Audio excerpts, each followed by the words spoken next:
আজি বনাম পাৰ মাংস। পাৰ মানে এইটো আজি লোৱা 4-5 দিনমান হ'ল, শুকাই শুকাই মাংস নাইকিয়াই হৈ গ'ল, এইকণহে ওলালে। আৰু মানুহ দুটা হৈ যাব। এইফালে লগত আছে অমিতা, আলু আৰু কাটি লৈছোঁ পিঁয়াজ, জলকীয়া, নহৰু, আদা এয়া বাটি লৈছোঁ। বাকী এতিয়া বনাওঁ। আৰু ঠাণ্ডা দিনত অকণমান জালুক দি পাৰ মাংস খালে ভাল, গা বিষ চিষো মৰে। এতিয়া অকণমান মিঠাতেল দি মাংসটো মেৰিনেট কৰি লওঁ।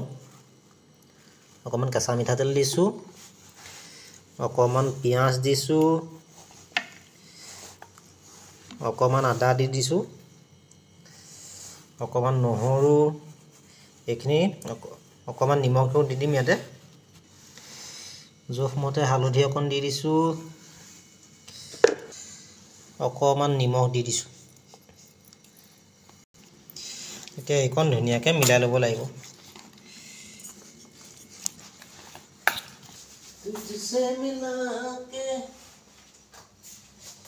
অকণমান পেকেট মছলাও দি দিছোঁ ইয়াতে, মানে এইটো যিটো মেৰিনেট কৰিম ইয়াতে অকণমান মছলা দি দিছোঁ।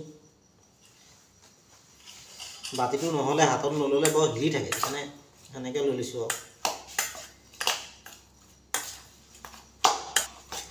এটা পাৰত আৰু এইখিনি হিচাপৰ মাংস ওলাইছে, ইয়াতকৈ কি ওলাব, তাতে শুকাই গ'ল পাৰটো বান্ধোতে বান্ধোতে। এতিয়া কেৰাহীলৈ যাওঁ, গেছটো অন কৰি লওঁ। অ'কে, জোখমতে তেল অকণমান, অলৰেডি তাত তেল দিয়াই আছে। এতিয়া কাটি লোৱা আদা, নহৰু, পিঁয়াজ, জলকীয়া চব একেলগে দি দিছোঁ। এইখিনি ফ্ৰাই কৰি লওঁ।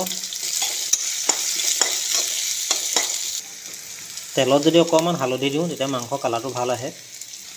অকণমান কাশ্মীৰী, ভালকৈ লৰাই লওঁ।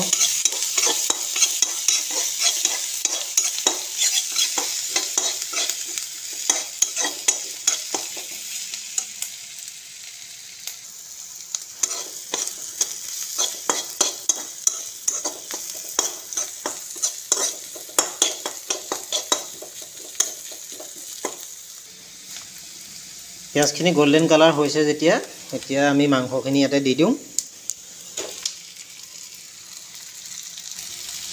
এতিয়া কমেও 15 মিনিট 20 মিনিট মাংসখিনি ফ্ৰাই কৰিব লাগিব।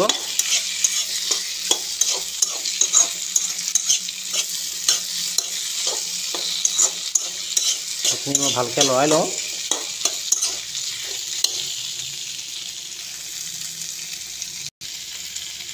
আৰু পাৰ মাংস লেগ পিচটো দেখিছে, এইটো এইটো হৈছে পাৰ মাংস লেগ পিচ।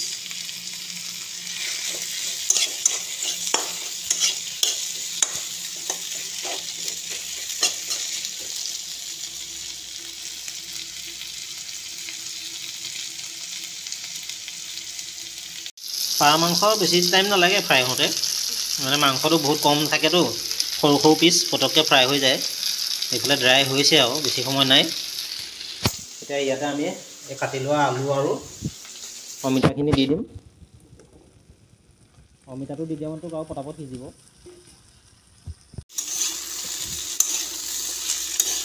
সেইদিনাখন মানে কয়লাৰ এটা বনাইছিলোঁ মই পাৰ্টি এটাত, বহুত ডাঙৰ কয়লাৰ আছিলে। অমিতা দি দিলোঁ, পূৰা সিজি গ'ল। মানে আমি ছাগলী মাংস নিচিনা আছিলে খাবলৈ সেইদিনা কয়লাৰটো, মানে যথেষ্ট ডাঙৰ কয়লাৰ, মানে মেচিয়ত কয়লাই। আমি নিসিজিব বুলি ভাবিছিলোঁ, কিন্তু অমিতাই পূৰা সিজাই দিলে। অমিতা যেনেকুৱা মাংস নহওক সিজাই দিয়ে একদম। মাংসত পানী দিব পৰা হৈছে আৰু, দেখিছেনে ধুনীয়াকৈ ৰঙা হৈ গ'ল।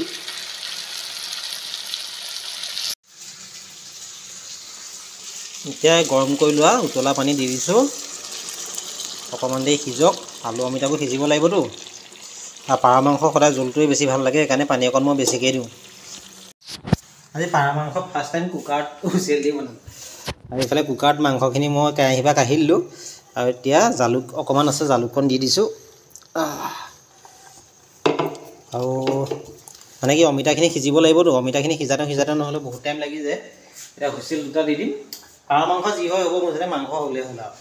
মাংস থাকে নাথাকে মতলব নাই, পাৰ মাংস জোলটোহে খায়।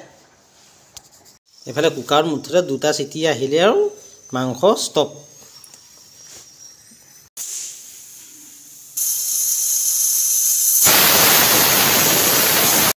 মাংস 2টা চিটি দি দিলোঁ আৰু কি হ'ব মই ৰিজাল্টটো দেখাই আছোঁ আৰু এতিয়া ভাতটো বনাবলৈ আছে ভাতটো মায়ে বনাব মই মাক আজৰি কৰি দিমগৈ মা মানে দোকানত বহি আছে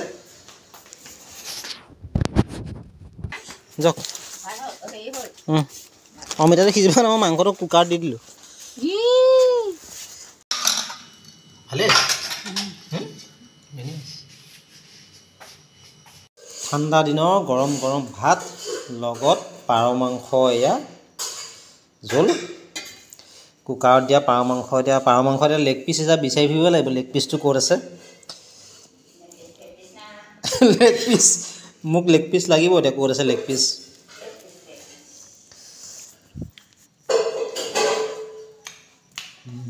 জোলটো ধুনীয়া হৈছে খাবলৈ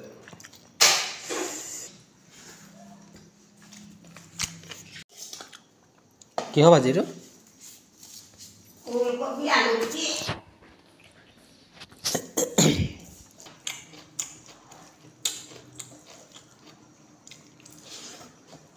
জালুক দিয়া চেঁচা হ'লে খাই ভাল লাগে ধোঁৱাই থাকিলে খাই ভাল লাগে